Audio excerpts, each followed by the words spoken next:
Full problem. ಹಾಕಿದ್ 40 ಲಕ್ಷ ಎಲ್ಲ 40 ಲಕ್ಷ ಹೋಯ್ತು.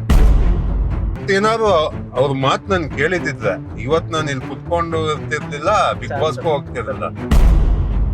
ಏನಪ್ಪಾ ಇದು ನಾನು ಮಾಡೇ ಮಾಡ್ತೀನಿ ಅನ್ಬಿಟ್ಟು 3 ಗಾಡಿನೂ ಸೆಲ್ ಮಾಡ್ಬಿಟ್ಟು. ಯಾಕಂದ್ರೆ ಇಡೀ ಬಿಗ್ ಬಾಸ್ 12 ಸೀಸನ್ ಹಿಸ್ಟ್ರಿಯಲ್ಲೇ 25 kg ಅಂತ ಯಾರು ಲೂಸ್ ಆಗಿಲ್ಲ. ಅಲ್ಲೊಂದು ಇನ್ನೊಂದು ಸ್ಟೋರಿ ಇದೆ. ಆ ಟೈಮ್ ಅಲ್ಲಿ ನನಗೆ ದರ್ಶನ್ ಸರ್ ಮೀಟ್ ಆದ. ಬಿಗ್ ಬಾಸ್ ಸ್ಕ್ರಿಪ್ಟೆಡ್ ಅಂತ. ಸೊ ರಘುವಣ್ಣ, ನೆಕ್ಸ್ಟ್ ಎಲ್ಲಿ ಹೋಗ್ತಾ ಇದೀವಿ? ಇವತ್ತೊಂದು ಶೂಟ್ ಇದೆ. ಓಕೆ. ನಂಗೆ ತುಂಬಾ ಬೇಕಾದವರು ಒಂದು ಫೇಮಸ್ ಹೋಟೆಲ್ ಅವ್ರದ್ದು. ಓಕೆ. ಫುಡ್ ಫ್ಯಾಕ್ಟ್ರಿ ಅಂತ. ಓಕೆ. ಸೊ ಹಿಂಗೆ ನಾನು ಅವರು ಮತ್ತೆ ಯೋಗಿ ಅವರು ಕುತ್ಕೊಂಡು ಮಾತಾಡುವಾಗ ಸುಮ್ನೆ ಕೇಳ್ದೆ, ಸರ್ ನಂಗೊಂದು ಆಸೆ ಇದೆ, ಹೋಟ್ಲ್ ಕಿಚನ್ ಅಲ್ಲಿ ನಾನು ಅಡಿಗೆ ಮಾಡ್ಬೇಕು ಅಂತ. ಅಯ್ಯೋ ನಮ್ಮ ಹೋಟ್ಲೇ ಇದೆಯಲ್ಲ ಬನ್ನಿ ಸರ್ ಅಂದ್ರು. ಓಕೆ. ಅದಕ್ಕೆ ಇವತ್ತು ಅವ್ರ ಹೋಟ್ಲ್ ಕಿಚನ್ ಅಲ್ಲಿ ಶೂಟ್ ಇಟ್ಕೊಂಡಿದ್ದೀನಿ. Super super. ಒಂದು ಮಟನ್ ಡಿಶ್ ಮತ್ತೆ ಒಂದು ಚಿಕನ್ ಡಿಶ್ ಮಾಡೋಣ ಅಂತ. So okay. ತುಂಬಾ ಖುಷಿ ಆಗ್ತಾ ಇದೆ, ಯಾಕೆಂದ್ರೆ ಹಂಗ ಯಾರು ಬಿಟ್ಕೊಡಲ್ಲ ವಿತೌಟ್ ಎನಿ ರೀಸನ್. ಸೊ ತುಂಬಾ ಬೇಕಾದವರು ಬನ್ನಿ ನಮ್ ಕಿಚನ್ ಅಲ್ಲಿ ಅಡಿಗೆ ಮಾಡಿ ಅಂತ ಹೇಳಿದಾರೆ. ಅಲ್ಲಿಗೆ ಹೋಗ್ತಾ ಇದೀವಿ. ಫುಲ್ ಡೇ ಅಲ್ಲೇ ಶೂಟ್ ಆಗುತ್ತೆ. ನೈಸ್. Busy schedule. ತುಂಬಾ ಬಿಸಿ ಶೆಡ್ಯೂಲ್ ಆಗ್ಬಿಡ್ತು. ಬೆಳಗ್ಗೆಯಿಂದ ನಾನು ನೋಡ್ತಾ ಇದ್ದೀನಿ, ಇವ್ರ ಜೊತೆ ಇದ್ದೀನಿ ಗೈಸ್. ಸೊ ಒಂದ್ 5 ನಿಮಿಷನೂ ಪುರ್ಸೊತ್ತಿಲ್ಲ ಆಕ್ಚುಲಿ. ನೋಡಿ ಇವಾಗ ನಾವು ಅಲ್ಲಿ ಎಡಿಟಿಂಗ್ ಮುಗಿಸಿದ್ವಿ, ಇವಾಗ ನೆಕ್ಸ್ಟ್ ಎಲ್ಲ ಶೂಟ್ ಹೋಗ್ತಾ ಇದೀವಿ. ಸೊ ಸಿಕ್ಕಾಪಟ್ಟೆ ಬಿಸಿ ಆಗಿಬಿಟ್ಟಿದ್ದಾರೆ. ಸೊ ನೀವೆಲ್ಲ ಅನ್ಕೋಬಹುದು ಸೆಲೆಬ್ರಿಟಿ ಲೈಫ್ ಬಹಳ ಆರಾಮಾಗಿರುತ್ತೆ ಅಂತ. ನೋಡಿ ನೋಡ್ತಾ ಇದೀರಲ್ಲ ಹೆಂಗಿದೆ ಲೈಫ್ ಅಂತ. ಅಂದ್ರೆ ಬಿಸಿ ಏನಕ್ಕೆ ಅಂದ್ರೆ ಎಲ್ಲಾ ಕೆಲ್ಸನೂ ನಾನೇ ಮಾಡ್ಕೊಂತ ಇದೀನಿ, ಅದಕ್ಕೆ. ಇಲ್ಲ ಅಂದ್ರೆ ಆರಾಮಾಗಿರ್ಬೋದು, ಬಟ್ ನನ್ಗೆ ಹಂಗ ಇಷ್ಟ ಇಲ್ಲ. ಸೊ ನನ್ ಕೆಲ್ಸ ನಾನೇ ಮಾಡ್ಕೋಬೇಕು ಅಂತ ಆಸೆ, ಅದಕ್ಕೆ ಎಲ್ಲಾ ಕೆಲ್ಸ ನಾನೇ ಮಾಡ್ತಾ ಇದ್ದೀನಿ. Super super. ಸೊ ರಘುವಣ್ಣ, ನನ್ಗೊಂದು ಕ್ವಶನ್ ಏನಂದ್ರೆ, ಇವಾಗ ನೀವು ಇಷ್ಟು ವರ್ಷ, ಒಂದು 28 ವರ್ಷ ಜಿಮ್ ಮಾಡಿದಿರಲ್ವಾ? ಸೊ ನಿಮ್ಗೆ ಇದೇ ಫೀಲ್ಡಿಗೆ ಹೋಗ್ಬೇಕು ಅಂತ ಹೆಂಗ್ ಅನಿಸ್ತು? ಯಾವಾಗ ಅನಿಸ್ತು? ಯಾವ ಮೂಮೆಂಟ್? ಆತರ ಏನಿಲ್ಲಪ್ಪ, ಯಾಕಂದ್ರೆ ನಾನು ಸ್ಕೂಲ್ ಡೇಸ್ ಇಂದನೂ ಸ್ವಲ್ಪ ಸ್ಪೋರ್ಟ್ಸ್ ಅಂದ್ರೆ ತುಂಬಾ ಇಷ್ಟ. ಓಕೆ. ಸಖತ್ ಕ್ರೇಜ್ ಇತ್ತು, ಏನಾದ್ರು ಒಂದು ಅಚೀವ್ ಮಾಡ್ಬೇಕು ಲೈಫ್ ಅಲ್ಲಿ. ಯಾಕಂದ್ರೆ ಒಳ್ಳೆ ಹೈಟ್ ಇತ್ತು, ಪರ್ಸನಾಲಿಟಿ ಇತ್ತು. ಹೋಗಿ ಶಾರ್ಟ್ ಪುಟ್ ಅಲ್ಲಿ ಇದ್ದೆ, ಡಿಸ್ಕಸ್ ಥ್ರೋ ಅಲ್ಲಿ ಇದ್ದೆ. ಅದೇ ಸೇಮ್ ಟೈಮ್ ಡ್ರಾಯಿಂಗ್ ಅಲ್ಲಿ ಕೂಡ ತುಂಬಾ ಪ್ರೈಸಸ್ ವಿನ್ ಆಗಿದ್ದೀನಿ. Like state level, district level, national level ತನಕ ಹೋಗಿದ್ದೆ. ಗೈಸ್, ನಿಮ್ಗೆ ಇನ್ನೊಂದು ಗೊತ್ತಿಲ್ಲಲ್ವಾ? Is a super artist. ಅವ್ರದ್ದು ಒಂದೊಂದು ನೀವು ಕಲೆ ನೋಡ್ಬಿಟ್ರೆ ತಲೆ ಕೆಡ್ಸ್ಕೊಂಡ್ಬಿಡ್ತಾರೆ. ನೀವು ಬಿಗ್ ಬಾಸ್ ಅಲ್ಲಿ ಆಲ್ರೆಡಿ ನೋಡಿರ್ತೀರಾ, ಬಿಗ್ ಬಾಸ್ನೇ ಬಿಡಿಸ್ಬಿಟ್ಟಿದ್ರು ಇವರು. ಅಲ್ಲಿಂದ ಇಂಟ್ರೆಸ್ಟ್ ಇತ್ತು. ದೆನ್ ಕ್ರಿಕೆಟ್ ತುಂಬಾ ಆಡಿದ್ದೀನಿ ನನ್ನ ಲೈಫ್ ಅಲ್ಲಿ. ಯಾಕೆಂದ್ರೆ ಫಸ್ಟ್ ಡಿವಿಷನ್ ಪ್ಲೇಯರ್ ನಾನು. ಕ್ರಿಕೆಟ್ ಆಡುವಾಗ ನಂಗೆ ತುಂಬಾ ಇನ್ಸ್ಪೈರ್ ಆಗಿದ್ದು ಅಂದ್ರೆ ಟರ್ಮಿನೇಟರ್ ಪಾರ್ಟ್ 2 ಮೂವಿ. ಆ ಮೂವಿ ನೋಡಿದ್ಮೇಲೆ ನಂಗೆ ಅನಿಸ್ತು, ನನಗೂ ಇದೇ ತರ ಹೈಟ್ ಇದೆ, ಪರ್ಸನಾಲಿಟಿ ಇದೆ. ಸೊ ನಾನ್ ಯಾಕೆ ಜಿಮ್ಗೆ ಹೋಗಿ ನಾನು ಇದೇ ತರ ಬಾಡಿ ಮಾಡಬಾರ್ದು ಅನ್ನೋದು ಮೈಂಡಿಗೆ ಬಂತು. ಸೊ ಅವತ್ತಿನ ದಿವಸನೇ ನಾನು ವರ್ಕೌಟ್ ಸ್ಟಾರ್ಟ್ ಮಾಡಿದ್ದು. ಅವತ್ತೇ ಹೋದೆ ಜಿಮ್ಗೆ, ಐ ಸ್ಟಾರ್ಟೆಡ್ ವರ್ಕೌಟ್. ಅವಾಗ ನನ್ಗೆ ಏಜು 16 ವರ್ಷ. ಅವಾಗಿಂದ ಸ್ಟಾರ್ಟ್ ಮಾಡಿದ್ದು, ಇಲ್ಲಿವರೆಗೂ ಬಿಟ್ಟಿಲ್ಲ. Nice nice nice. ಸೊ ನೀವು ಆಕ್ಚುಲಿ ಒಳಗಿದ್ದಾಗ ನಿಮ್ದೊಂದು ಸ್ಕೂಲ್ ಫೋಟೋ ಸಖತ್ ವೈರಲ್ ಆಗಿತ್ತು. ಸ್ಕೂಲಲ್ಲಿ ನೀವು ಸ್ಟಾರ್ಟಿಂಗ್ ನಿಂತ್ಕೊಂಡು ಏನೋ ಅದು ಫ್ಲಾಗ್ ಆಫ್ ಬ್ಯಾಂಟನ್ ಹಿಡ್ಕೊಂಡು ಹೋಗ್ತಿರೋದು ಸಿಕ್ಕಾಪಟ್ಟೆ ವೈರಲ್ ಆಗ್ಬಿಟ್ಟಿದೆ. ಏನಕ್ಕೆ ವೈರಲ್ ಆಗಿತ್ತದು ಅಂದ್ರೆ ನಿಮ್ ಸ್ಕೂಲ್ ಅವ್ರು ಯಾರೋ ಮೋಸ್ಟ್ಲಿ ಪೋಸ್ಟ್ ಮಾಡಿದ್ದು ಅನ್ಸುತ್ತೆ. ಇವ್ರ ಸ್ಕೂಲಿಂದ ಅವಾಗ್ಲೇ ಅಥ್ಲೆಟ್ ಇವರು ಅಂತ ಆತರ ಏನೋ ಒಂದು. ಹೌದೌದು, ಯಾಕೆಂದ್ರೆ ಸ್ಕೂಲಲ್ಲಿ ನನ್ನಷ್ಟು ಯಾರು ಪ್ರೈಸ್ ವಿನ್ ಆಗೇ ಇಲ್ಲ ನಮ್ ಸ್ಕೂಲಲ್ಲಿ. ಯಾಕಂದ್ರೆ ಶಾರ್ಟ್ ಪುಟ್ಟೆ ತಗೊಳ್ಳಿ, ಡಿಸ್ಟಿಕ್ ಅಲ್ಲಿ ವಿನ್ ಆದೆ, ಸ್ಟೇಟ್ ವಿನ್ ಆದೆ, ನ್ಯಾಷನಲ್ ಲೆವೆಲ್ ಹೋದೆ. ಆಮೇಲೆ ಜಾವ್ಲಿನ್ ಅಷ್ಟೇ, ಡಿಸ್ಟಿಕ್ ಅಲ್ಲಿ ಗೋಲ್ಡ್ ಮೆಡ್ಲು, ಸ್ಟೇಟ್ ಗೋಲ್ಡ್ ಮೆಡ್ಲು, ನ್ಯಾಷನಲ್ ತನಕ ಹೋದೆ. ಕಬಡ್ಡಿ ಕ್ಯಾಪ್ಟನ್ ಆಗಿದ್ದೆ. ಕ್ರಿಕೆಟ್ ಅನ್ನೋದೇ ಗೊತ್ತಿರ್ಲಿಲ್ಲ ನಮ್ಮ ಸ್ಕೂಲಲ್ಲಿ. ಸೊ ನಾನೇ ಒಂದು ಕ್ರಿಕೆಟ್ ಟೀಮ್ ಬಿಲ್ಡ್ ಮಾಡಿ, ಸೂಪರ್, ಬಿಷಪ್ ಕಾಟನ್ ಸ್ಕೂಲ್ ಜೊತೆ ಎಲ್ಲ ಕ್ರಿಕೆಟ್ ಆಡಿದ್ವಿ. ಚಿನ್ನಸ್ವಾಮಿ ಸ್ಟೇಡಿಯಂ ಅಲ್ಲಿ ಒಂದು ಮ್ಯಾಚ್ ಇತ್ತು. ಅವತ್ ನಾನು 92 ನಾಟ್ ಔಟ್ ಆದೆ. ಬಟ್ ಅನ್ಫಾರ್ಚುನೇಟ್ಲಿ ಅವತ್ ನಾವು ಸೋತೋದ್ವಿ. But amazing experience. ಸ್ಕೂಲಲ್ಲಿ ಒಂದು ಸ್ಪೋರ್ಟ್ಸ್ ಅನ್ನೋದು ತಗೊಂಡ್ಬಂದಿದ್ದೆ ಮೈಂಡ್ ಸೆಟ್ ಎಲ್ಲರಿಗೂ. ನಾನು ನಮ್ಮ ಸ್ಕೂಲ್ ಅವರು ಸಖತ್ ಸಪೋರ್ಟ್ ಮಾಡಿದ್ರು ಅವಾಗ. Okay okay okay. ನೋಡಿ ಗೈಸ್, ಏನಿಲ್ಲ, ಈಗ ಸಿನಿಮಾ ಆಯ್ತು, ಅಡುಗೆ ಆಯ್ತು, ನೆಕ್ಸ್ಟ್ ಆರ್ಟಿಸ್ಟ್ ಆಯ್ತು, ಕ್ರಿಕೆಟ್ ಆಯ್ತು, ಇನ್ನೇನ್ ಬೇಕು ನೋಡಿ ಲೈಫಲ್ಲಿ. ಆಕ್ಚುಲಿ ಒಂಥರ ನನಗೆ ನೆನ್ಸ್ಕೊಂಡ್ರೆ ಎ ಬಿ ಡಿವಿಲಿಯರ್ಸ್ ನೆನ್ಪಾಗ್ತದೆ. ಅವನು ಹಂಗೇನಿಲ್ಲಪ್ಪ. ಲೈಕ್ ನನಗೆ ಏನು ಅಂದ್ರೆ ಒಂದೇ ಕಡೆ ಕುತ್ಕೊಂಡು ನನ್ನ ಲೈಫ್ ಹಾಳು ಮಾಡ್ಕೊಳಕ್ ಇಷ್ಟ ಇಲ್ಲ. ಅದಕ್ಕೆ ಕೆಲಸ ಮಾಡೋದು ಒಂದ್ 15 ಇಯರ್ಸ್ ಜಾಬ್ ಮಾಡ್ತಾ ಇದ್ನಲ್ಲ, ಕಂಪ್ಯೂಟರ್ ಮುಂದೆ ಯಾವಾಗೂ ಕುತ್ಕೊಂತಾ ಇದ್ದೆ. ಬಟ್ ಏನ್ ಅನ್ನಿಸ್ತಾ ಇತ್ತು, ನನ್ನ ಟ್ಯಾಲೆಂಟ್ ವೇಸ್ಟ್ ಆಗ್ತಾ ಇದೆ. I am more than this. ಒಂದೇ ಕಡೆ ಕುತ್ಕೊಂಡು ಯಾಕೆ ಟೈಮ್ ವೇಸ್ಟ್ ಮಾಡೋದು ಅಂತ 2013 ಕ್ವಿಟ್ ಮೈ ಜಾಬ್. ಅವಾಗ ನಂಗೆ 1,75,000 ಸ್ಯಾಲ್ರಿ, ಹೈಯೆಸ್ಟ್ ಪೊಸಿಷನ್, ಸೂಪರ್ವೈಸರ್ ಆಗಿದ್ದೆ. ಓಕೆ. ಕೆಲಸ ಬಿಟ್ಟು ನೆಕ್ಸ್ಟ್ ಮಂತ್ ಟ್ರೈನರ್ ಆಗಿ ಸೇರ್ಕೊಂಡೆ. ಅಲ್ಲಿ 10,000 ರೂಪಾಯಿ ಕೊಟ್ರು ನನಗೆ. ಜಿಮ್ ಅವರು ತಲೆಗೆಡ್ಸ್ಕೊಂಡ್ಬಿಟ್ರು, ಏನ್ ಸರ್ 1.5 ಲಕ್ಷ ಸ್ಯಾಲ್ರಿ ಬಿಟ್ಬಿಟ್ಟು 10,000 ಕೆಲ್ಸಕ್ಕೆ ಬಂದಿದ್ದೀರಾ ಅಂತ. ಬಟ್ ನಾನು ಕಂಪ್ಲೀಟ್ ಆಗಿ ಶಿಫ್ಟ್ ಆಗ್ಬೇಕು ಅಂತ ಇದ್ದೆ. ಯಾಕೆಂದ್ರೆ ನಾನು ಜಾಬ್ ಮಾಡುವಾಗ ಕೂಡ ಫಿಟ್ನೆಸ್ ಯಾವತ್ತೂ ಬಿಟ್ಟಿಲ್ಲ. ಇವಾಗ ತುಂಬಾ ಜನ ಬಂದು ಹೇಳ್ತಾರೆ ನಾನು IT ಅಲ್ಲಿ ಇದ್ದೀನಿ, ಟೈಮ್ ಸಿಗಲ್ಲ ಅಂತ. ಬಟ್ ನಾನು IT ಅಲ್ಲೇ ಇದ್ದೆ. ಹೌದು. ನಂಗೆ 15-16 ಅವರ್ ಜಾಬ್, ಅನಿಮೇಷನ್ ಜಾಬ್ ಅಂದ್ರೆ ಸಖತ್ ಟಫ್. ಹೌದು. ಕೆಲಸ ಮುಗಿಸ್ಕೊಂಡು ವರ್ಕೌಟ್ ಮಾಡ್ತಿದ್ದೆ. ವರ್ಕೌಟ್ ಬಿಡು, ನಾನು ಪ್ರೊಫೆಷನಲಿ ಬಾಡಿ ಬಿಲ್ಡಿಂಗ್ ಕಾಂಪಿಟೇಷನ್ ಮಾಡ್ತಾ ಇದ್ದೆ. ಆ ಟೈಮಲ್ಲಿ 22 ಕಾಂಪಿಟೇಷನ್ ಮಾಡಿದ್ದೀನಿ. Mister Bangalore, mister Karnataka, nationals, mister India, 22 competition ಮಾಡಿದ್ದೀನಿ. ಇಷ್ಟು ಬ್ಯುಸಿ ಶೆಡ್ಯೂಲ್ ಅಲ್ಲೂ ನಾನು ಬಾಡಿ ಬಿಲ್ಡಿಂಗ್ ಕಾಂಪಿಟೇಷನ್ ಮಾಡ್ತಾ ಇದ್ದೆ. ಗ್ರೇಟ್ ಅಣ್ಣ, ಸೀರಿಯಸ್ಲಿ ಸಖತ್ ಇನ್ಸ್ಪೈರಿಂಗ್ ಅನ್ಸುತ್ತೆ ಜರ್ನಿ ನಿಮ್ ನೋಡಿದಾಗ. ಏನಿಲ್ಲಪ್ಪ, ಮೈಂಡ್ ಸೆಟ್ ಅಷ್ಟೇ.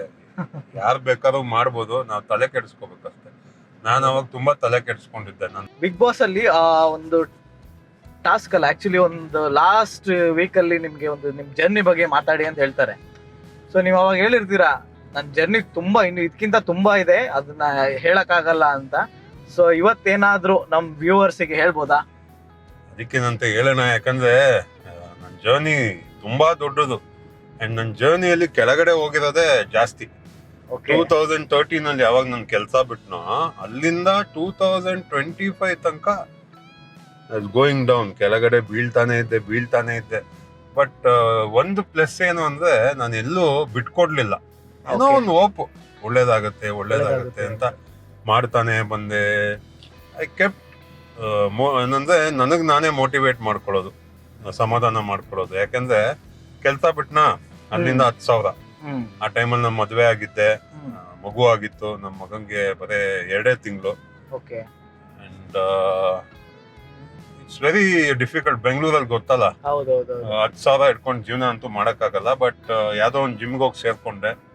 ಆ ಜಿಮ್ ಅಲ್ಲಿ ವಿತಿನ್ 3-4 ಮಂತ್ಸ್ ಒಳ್ಳೆ ಹೆಸರು ಮಾಡಿದೆ. ಅಲ್ಲಿಂದ ನನಗೆ 10,000 ಇಂದ ಆಲ್ಮೋಸ್ಟ್ 70,000-80,000 ಸ್ಯಾಲ್ರಿ ಸಿಗಕ್ ಸ್ಟಾರ್ಟ್ ಆಯ್ತು. ಅದೊಂದು ವರ್ಷ ಹಂಗೆ ಮಾಡಿದೆ. ಅಲ್ಲಿಂದ ಮತ್ತೆ ನನ್ನ ಸೇವಿಂಗ್ಸ್ ಏನೇನಿತ್ತೋ ದುಡ್ಡು, ನಾನು ಒಂದು 15 ವರ್ಷ ಅದೇನ್ ಜಾಬ್ ಮಾಡಿದ್ನೋ ಅಲ್ಲಿಂದ PF ಅಮೌಂಟ್ ಎಲ್ಲ ಸಿಕ್ತು. ಆ ದುಡ್ಡನ್ನ ತಗೊಂಡೋಗಿ ಒಂದು ಜಿಮ್ ಮಾಡ್ತೀನಿ ಅಂತ ಪಾರ್ಟ್ನರ್ಶಿಪ್ ಅಲ್ಲಿ ರೇಸರ್ ಟೌನ್ ಅಲ್ಲಿ ಒಂದು ಜಿಮ್ ಹಾಕ್ತೀನಿ. 40 ಲಕ್ಷ. ಒಂದ್ ವರ್ಷ ಚೆನ್ನಾಗತ್ತೆ. ಅಂಡ್ ಪಾರ್ಟ್ನರ್ಶಿಪ್ ಅಲ್ಲಿ ಪ್ರಾಬ್ಲಮ್ ಬಂದು, ಗಲಾಟೆ ಬಂದು ಶಟ್ ಡೌನ್ ಆಗೋಗುತ್ತೆ. ಗಲಾಟೆ ಆಗತ್ತೆ, ತುಂಬಾ issues, police station, court case. ಅಲ್ಲೊಂದು ವರ್ಷ ಹೊಟ್ಟೋಯ್ತು. ಏನು ಇನ್ಕಮ್ ಇಲ್ಲ, ಏನೂ ಇಲ್ಲ. ಅವಾಗ ನಾನು ಪರ್ಸನಲ್ ಟ್ರೈನಿಂಗ್, ಮನೆಗೆ ಹೋಗಿ ಪರ್ಸನಲ್ ಟ್ರೈನಿಂಗ್ ತಗೊಂತಾ ಇದ್ದೆ. ಅದಾದ್ಮೇಲೆ ಕೋರ್ಟು ಗೀಟು, ಪೊಲೀಸ್ ಸ್ಟೇಷನ್ ಅಂತ ಅಲ್ಲೊಂದು ವರ್ಷ ಅಲ್ದೆ, ಏನು ವರ್ಕೌಟ್ ಆಗಿಲ್ಲ. Full problem. ಎಲ್ಲ 40 ಲಕ್ಷ ಹೋಯ್ತು. ಆಮೇಲೆ ನಾನು 2 ಬೈಕ್ ತಗೊಂಡಿದ್ದೆ, ನನ್ನ ಡ್ರೀಮ್ ಬೈಕ್ಸ್. ಒಂದು ಸುಜುಕಿ ಇಂಟ್ರೂಡರ್ ಇತ್ತು, ಒಂದು ಹಯಾಬುಸಾ ಇತ್ತು, ಆಮೇಲೆ ಒಂದು ಜೀಪ್ ಇತ್ತು. ಏನಪ್ಪಾ ಇದು ನಾನು ಮಾಡ್ತೀನಿ ಅಂದ್ಬಿಟ್ಟು 3 ಗಾಡಿನೂ ಸೆಲ್ ಮಾಡ್ಬಿಟ್ಟೆ. ಸೆಲ್ ಮಾಡಿ ಒಂದು 30-35 ಲಕ್ಷ ಸಿಕ್ತು. ಅದನ್ನ ತಗೊಂಡೋಗಿ ಮ್ಯೂಟೆಂಟ್ ಸ್ಟ್ರೆಂತ್ ಅಂತ ಓಪನ್ ಮಾಡಿದೆ ಬಸವೇಶ್ವರ ನಗರ. ಹಿಂಗೆ ಅಲ್ಲೊಂದು ಇನ್ನೊಂದು ಸ್ಟೋರಿ ಇದೆ. ಆ ಟೈಮಲ್ಲಿ ನನಗೆ ದರ್ಶನ್ ಸರ್ ಮೀಟ್ ಆದೆ. ಹಿಂಗೆ ಅಂದ್ರೆ ಅವರು ಐರಾವಟ್ ಮೂವಿಗೆ ರೆಡಿ ಆಗ್ತಾ ಇದ್ರು. ನಮ್ಮ ಫ್ರೆಂಡ್ ಹೇಮಂತ್ ಅಂತ ಇದ್ದಾನೆ, ನನ್ನ ಸ್ಟೂಡೆಂಟ್. ಅವನು national body builder, mister India ಎಲ್ಲ ವಿನ್ ಆಗಿದ್ದಾನೆ. ಅವ್ನು ನಂಗೆ ಬಂದು ಹಿಂಗೆ ದರ್ಶನ್ ಸರ್ಗೆ ಸ್ವಲ್ಪ ಡಯಟ್ ಕೊಡಬೇಕು, ವರ್ಕೌಟ್ ರೂಟೀನ್ ಎಲ್ಲ ಚೇಂಜ್ ಮಾಡಬೇಕು, 6 ಪ್ಯಾಕ್ಸ್ ಮಾಡ್ತಾ ಇದಾರೆ ಅಂತ ಹೇಳ್ತು. ಆಯ್ತು ಅಂದ್ಬಿಟ್ಟು ದರ್ಶನ್ ಸರ್ ಮನೆಗೆ ಹೋಗಿ ನಾವೆಲ್ಲ ಡಿಸ್ಕಷನ್ ಮಾಡಿ ಹಂಗೆ ದರ್ಶನ್ ಸರ್ ಮೀಟ್ ಮಾಡಿದ್ವಿ. ಅಂಡ್ ಇಷ್ಟೇ, ತುಂಬಾ ಚೆನ್ನಾಗಿ ಮಾತಾಡ್ಸಿದ್ವು. ಅಂಡ್ ಅದಾಗ ಒಂದ್ 2-3 ತಿಂಗಳಿಗೆ ನನ್ನ ಜಿಮ್ ಓಪನಿಂಗ್ ಇತ್ತು. ನನಗೆ ಗೊತ್ತಿತ್ತು ದರ್ಶನ್ ಸರ್ ಎಲ್ಲ ನಮ್ ಜಿಮ್ಗೆಲ್ಲ ಯಾರು ಬರ್ತಾರೆ ಅಂತ. ನಾನು ಡೌಟ್ಫುಲ್ ಅಲ್ಲೇ ಇದ್ದೆ. ಬಟ್ ಕೇಳೋಣ ಅಂತ ನಾನು ಕೇಳಿದ್ಕೆ ಒಪ್ಕೊಂಡ್ಬಿಟ್ರು. ನಮ್ ಮ್ಯೂಟೆಂಟ್ ಸ್ಟ್ರೆಂತ್ ಇನಾಗ್ರೇಟ್ ಮಾಡಿದ್ದೆ ದರ್ಶನ್ ಸರ್. ಬಂದು ರಿಬ್ಬನ್ ಎಲ್ಲ ಕಟ್ ಮಾಡಿದ್ರು. ಸೊ ಅಲ್ಲಿಂದ ಮ್ಯೂಟೆಂಟ್ಸ್ ಅಂತ ಜಿಮ್ ಸ್ಟಾರ್ಟ್ ಆಯ್ತು. ಸೊ ಜಿಮ್ ಸ್ಟಾರ್ಟ್ ಆಯ್ತು ಅವಾಗ. ಸೊ 2017 ಅಲ್ಲ? 2017 ಅಲ್ಲಿ ಮ್ಯೂಟೆಂಟ್ಸ್ ಅಂತ ಸ್ಟಾರ್ಟ್ ಆಯ್ತು. ಪಿಕಪ್ ಚೆನ್ನಾಗೇ ಆಗ್ತಾ ಇತ್ತು. ಒಳ್ಳೆ ಜಿಮ್, ಒಳ್ಳೆ ಒಂಥರ ಡಿಫ್ರೆಂಟ್ ಕಾನ್ಸೆಪ್ಟ್ ಅಲ್ವಾ ನಮ್ದು. Strength training, power lifting. So ಅವಾಗ ನಾನು ಬಾಡಿ ಬಿಲ್ಡಿಂಗ್ ಬಿಟ್ಟು ಸ್ಟ್ರಾಂಗ್ ಮ್ಯಾನ್ ಸ್ಟಾರ್ಟ್ ಮಾಡಿದೆ. So 4 times strong man of India win ಆಗಿದ್ದೆ. ಅದಾದ್ಮೇಲೆ ಪವರ್ ಲಿಫ್ಟಿಂಗ್ ನೋಡಿದ್ಯಾ, ನಮ್ ವರ್ಕೌಟ್ಸ್ ಎಲ್ಲ ಎಷ್ಟು ಹೆವಿ ಇರೋದು. ಆಲ್ಮೋಸ್ಟ್ ಒಂದು 5 years ಇಂಟರ್ನ್ಯಾಷನಲ್ ಕಾಂಪಿಟೇಷನ್ ಅಲ್ಲಿ ಒಂದು 8 gold medal, silver medal, bronze medal ಹಿಂಗೆಲ್ಲ ವಿನ್ ಆಗಿದ್ದೀನಿ. ಸೊ ಇದೆಲ್ಲ ನಡೆಯುವಾಗ ದೆನ್ ನಮ್ ಡ್ಯಾಡ್ ತೀರ್ಕೊಂಡ್ರು. ಅಲ್ಲೊಂದ್ ಸ್ವಲ್ಪ ಇದಾಯ್ತು, ಪ್ರಾಬ್ಲಮ್ ಆಯ್ತು. ದೆನ್ ಕೋವಿಡ್ ಬಂದ್ಬಿಡ್ತು. ಕೋವಿಡ್ ಅಂತೂ ನಮ್ಗೆ ಸಖತ್ ನೆಗೆಟಿವ್ ಆಗೋಯ್ತು ಫಿಟ್ನೆಸ್ ಅವ್ರಿಗೆ. Almost 7-8 months shut down. Rent ಕಟ್ಟಕ್ಕಾಗಿಲ್ಲ. ನಮ್ಮ ಏರಿಯಾದಲ್ಲೇ ಎಷ್ಟೊಂದು ಜಿಮ್ ಎಲ್ಲ ಮುಚ್ಕೊಂಡೋಯ್ತು. ಅಂಡ್ ಐ ಸಮ್ಹೌ ಅವಾಗ ಕಷ್ಟಪಟ್ಟು ಅದನ್ನ ಉಳಿಸ್ಕೊಂಡೆ. ಅಂಡ್ ನಮ್ಮ ಮೆಂಬರ್ಸ್ ಕೂಡ ತುಂಬಾ ಹೆಲ್ಪ್ ಮಾಡಿದ್ರು. ನಮ್ಮ ಜಿಮ್ಮಲ್ಲಿ ಎಷ್ಟು ಜನ ಮೆಂಬರ್ಸ್ ಇದ್ರು ಅವರೆಲ್ಲ ಪಾಪ ಒಂದು ಸ್ವಲ್ಪ ಎಕ್ಸ್ಟ್ರಾ ಅಮೌಂಟ್ ಕೊಟ್ಟು ರೆಂಟ್ ಎಲ್ಲ ಕೊಡ್ಬೇಕಾಗಿತ್ತಲ್ಲ ಜಿಮ್ಗೆ, ಹೆಂಗೋ ಮಾಡಿ ಉಳಿಸ್ಕೊಂಬಿಟ್ವಿ ಅಲ್ಲಿ. ಅಲ್ಲಿ ಸರ್ವೈವ್ ಆಗಿ ಮತ್ತೆ ಸ್ಟಾರ್ಟ್ ಆಯ್ತು. ಪವರ್ ಲಿಫ್ಟಿಂಗ್ ಕಾಂಪಿಟೇಷನ್ ಎಲ್ಲ ಪೀಕ್ ಅಲ್ಲಿದ್ದೆ. ಒಂದು ಮೇಜರ್ ಆಕ್ಸಿಡೆಂಟ್ ಆಗೋಗುತ್ತೆ ನನ್ನ ಲೈಫಲ್ಲಿ. ಇನ್ನೇನು 10 days ಇತ್ತು, ರಷ್ಯಾಗೆ ಹೋಗ್ಬೇಕಾಗಿತ್ತು. 420 kg ಕಾಲ್ ಮೇಲೆ ಬಿದ್ದು ಕಾಲೆಲ್ಲ ಕಿತ್ಕೊಂಡೋಗಿ ನೋಡಿದ್ಯಾ ನನ್ನ ಆಕ್ಸಿಡೆಂಟ್. ಅಲ್ಲಿ ಎಂತ ಸಿವಿಯರ್ ಆಕ್ಸಿಡೆಂಟ್ ಅಂದ್ರೆ ಒಂದು 6 ತಿಂಗಳು ಬೆಡ್ ರೆಸ್ಟ್. ಮತ್ತೆ ನಮ್ ಜಿಮ್ ಬಿಸ್ನೆಸ್ ಎಲ್ಲ ಡೌನ್ ಆಗೋಯ್ತು. ಅದಾದ್ಮೇಲೆ ಮತ್ತೆ ಡಾಕ್ಟರ್ಸ್ ಎಲ್ಲ ಹೇಳಿದ್ರು, ಲೈಕ್ ಇನ್ಮೇಲೆ ನೀನು ವರ್ಕೌಟ್ ಮಾಡಂಗಿಲ್ಲ, ಜಿಮ್ ಮಾಡಂಗಿಲ್ಲ, ನೀನು ಮಾಡಿದ್ರೆ ವೀಲ್ ಚೇರ್ ಅಲ್ಲಿ ಕುತ್ಕೋಬೇಕು ಲೈಫ್ ಲಾಂಗು. ಅಂಡ್ ಅವತ್ತೇನಾದ್ರು ಅವ್ರ ಮಾತು ನಾನು ಕೇಳಿದಿದ್ರೆ ಇವತ್ ನಾನು ಇಲ್ಲಿ ಕುತ್ಕೊಂಡು ಇರ್ತಿರ್ಲಿಲ್ಲ, ಬಿಗ್ ಬಾಸ್ಗೂ ಹೋಗ್ತಿರ್ಲಿಲ್ಲ. ಯಾಕೆಂದ್ರೆ ಅವ್ರ ನನ್ ಮೈಂಡ್ ಎಷ್ಟು ಸ್ಟ್ರಾಂಗ್ ಇತ್ತು ಅಂದ್ರೆ, ನಾನು ಮಾಡ್ತೀನಿ, ರಿಕವರ್ ಆಗೇ ಆಗ್ತೀನಿ ಅಂತ ಮತ್ತೆ ಜಿಮ್ಮಿಗೆ ಬಂದು ನಾನೇ ರಿಯಾಬ್ ಮಾಡ್ಕೊಂಡು ನಾನೇ ಮತ್ತೆ ವರ್ಕೌಟ್ ಮಾಡಿ ಫುಲ್ ರಿಕವರ್ ಆದೆ 1 year ಅಲ್ಲಿ.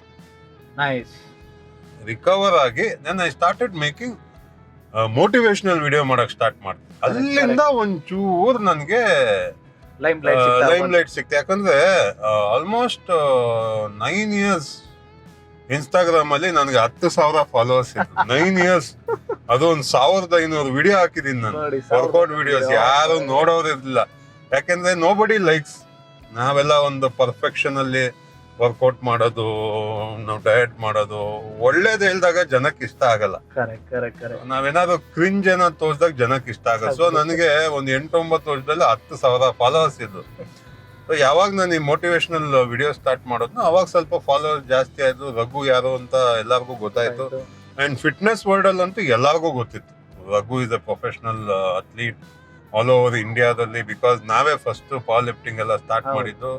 ಸೊ ವಿ ಆರ್ ಕನ್ಸಿಡರ್ಡ್, ಅಂದ್ರೆ ಇವಾಗ ರಘು ಹೊಂಡದಕೇರಿ ಅಂದ್ರೆ is considered one of the legend in power lifting ಅಂತ ಬರುತ್ತೆ ಇಂಡಿಯಾದಲ್ಲಿ.